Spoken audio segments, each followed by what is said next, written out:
Bismillahirrahmanirrahim. Assalamu alaikum students. Today we will discuss past paper of prose 2015.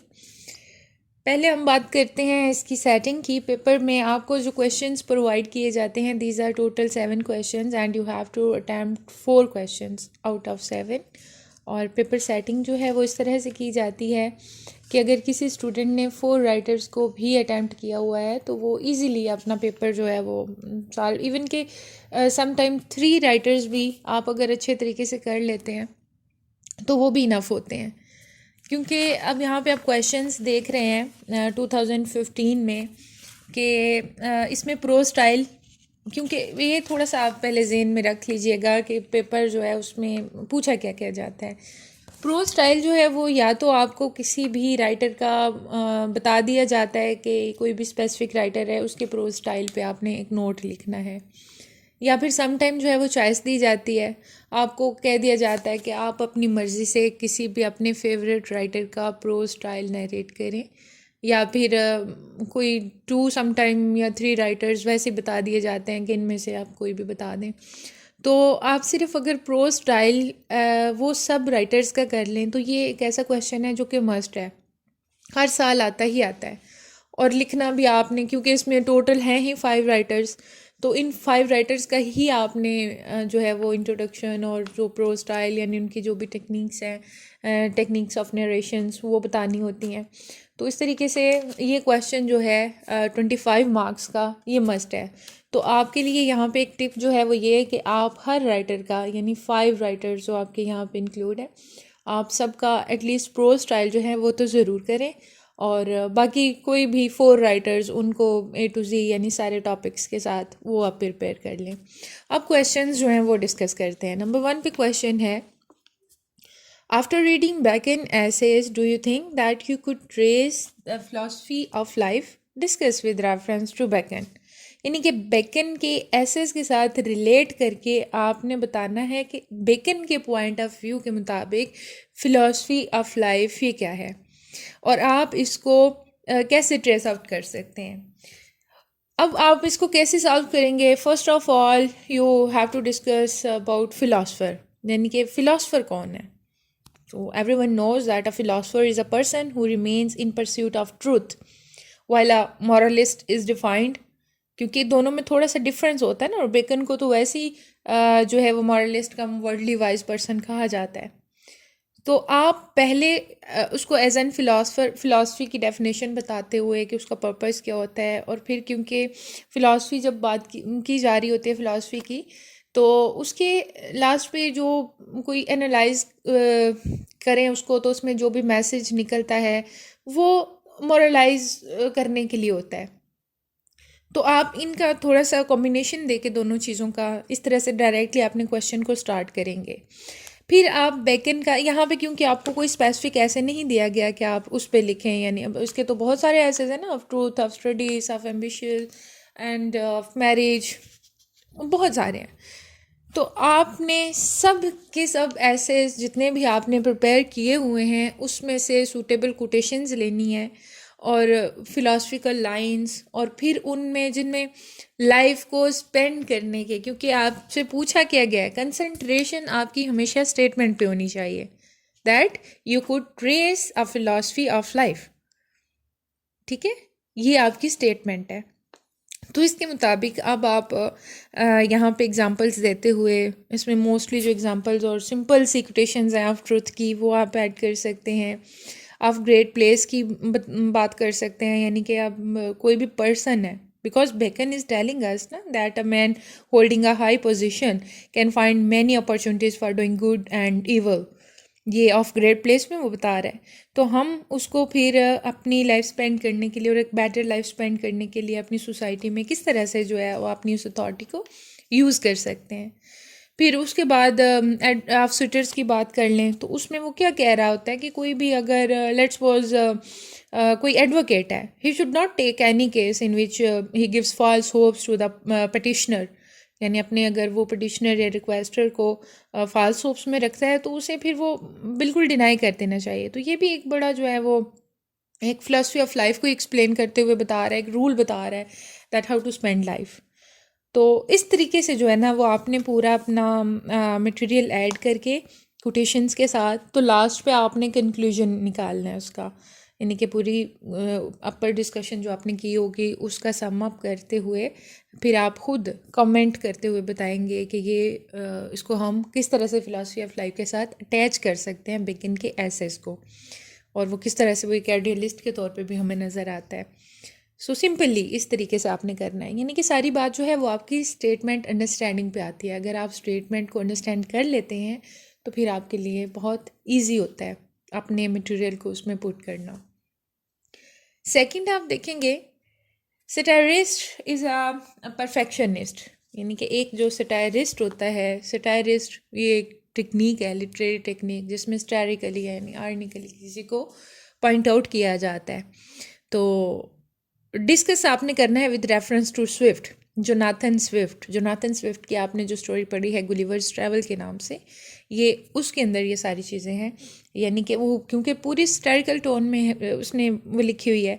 तो आप पहले तो सटायरिस्ट की डेफिनेशन बताएंगे कि वो क्या है, और फिर उसको अटैच करेंगे स्विफ्ट के साथ, क्योंकि स्विफ्ट जो है वो अपनी जो स्टैरिकल टेक्निक्स हैं उनको उसने कहीं पे थोड़ा सा जिस तरह से कह लें कि he had some tints of satire, और सम टाइम वो बहुत हार्शली टोन में बात करता है, सम टाइम वो इतना कॉर्सिव टाइप ऑफ सटायर करता है कि उसकी जो बात है उसको डाइजेस्ट करना मुश्किल हो जाता है। तो यहाँ पे आप उसके सटायर्स की जितनी भी टाइप्स हैं और जहाँ जहाँ पे उसने यूज़ किया हुआ है सटायर को, और जो उसकी यू कैन से कोटेशंस वो वाली ऐड करेंगे, जिसमें आप कह सकते हैं कि ये स्टैरिकल उसके डायलॉग्स हैं, स्टैरिकल सिचुएशंस हैं, स्टैरिकल डायलॉग्स हैं, वो सारा कुछ आप यहाँ पे लिख देंगे, और लास्ट पे फिर इसी तरह से आपने कंक्लूड कर देना है, यानी कि वो एक परफेक्शनिस्ट के तौर पे क्योंकि ये देखना चाहते हैं। और थोड़ा सा फिर आप वो बता सकते हैं यहाँ पे कि he is not a misanthropist, अपने उस सटायर की वजह से उसको हम बहुत ज़्यादा क्रिटिसाइज़ नहीं कर सकते। सो जस्ट इस तरह से आप वो पूरी स्टोरी में से स्टैरिकल पॉइंट आउट करते हुए स्टैरिकल स्टेटमेंट को ये क्वेश्चन लिखेंगे। नेक्स्ट है question number 3, elaborate the ideas that according to Russell have harmed mankind. अब ये बहुत सी सिंपल सी आपको जो है वो एक ऐसे दे दिया है, यानी कि जो वो आइडियाज़ उसने बताए हुए हैं अपने उस ऐसे में कि हार्म्ड मैनकाइंड, कि जिन्होंने इंसानियत को नुकसान पहुंचाया है, वो कौन कौन सी चीज़ें हैं। तो आप वो उसमें पैशन बिलीव्स को लेके, फिर हार्मफुल आइडियाज़ सारे लेके, फिर रिलीजियस बिलीव्स का जो उसने जिक्र किया है, फिर उसके बाद प्राइड और सेल्फ कंसीटेड फॉर्म में जो उसने चीज़ें लिखी हैं, और सबसे ज़्यादा जो ज़ोर देता है एक्सट्रीम सेल्फ इम्पोर्टेंस पे। तो ये आपने सारे वो बताने हैं कि ये वो आइडियाज़ हैं जिन्होंने एक वो हार्मफुल इम्पैक्ट जिनका सोसाइटी पे हमें नज़र आता है। Question number 4, how can we resist cultural imperialism in the modern times? Take sets theoretical position and develop your own narrative of resistance. और narrative यानी कि यहाँ पे आपको चॉइस दे दी गई है कि सेट की थीरी के मुताबिक आपने खुद बताना है कि इम्पीरियलिज़म जो है उसको मॉडर्न टाइम्स में हम कहाँ कहाँ पे देख सकते हैं। तो यहाँ पे आपके पास एक बहुत वाइड रेंज आ जाती है। वैसे तो आप जो कल्चर एंड इम्पीरियलिज्म का ऐसे जो आपने पढ़ा है उसमें सैड ने बहुत ही पावरफुल इन्वेस्टिगेशन की हुई है, और वो एक्सप्लेन कर रहा है relationship between culture and imperialism west का स्पेशली। तो ये एक मास्टरपीस के तौर पे हमें नज़र आता है। फिर वो डिफरेंट बाकी राइटर्स का भी जिक्र करता है अपने इस पॉइंट ऑफ व्यू को सपोर्ट करने के लिए, जैसे कि जेन ऑस्टन की बात करें तो उसके मैंसफील्ड पार्क की बात करता है, कॉनर्ड का हार्ट ऑफ डार्कनेस है, और उसके अलावा और भी डिफरेंट राइटर्स हैं जिनको उसने कोट किया हुआ है।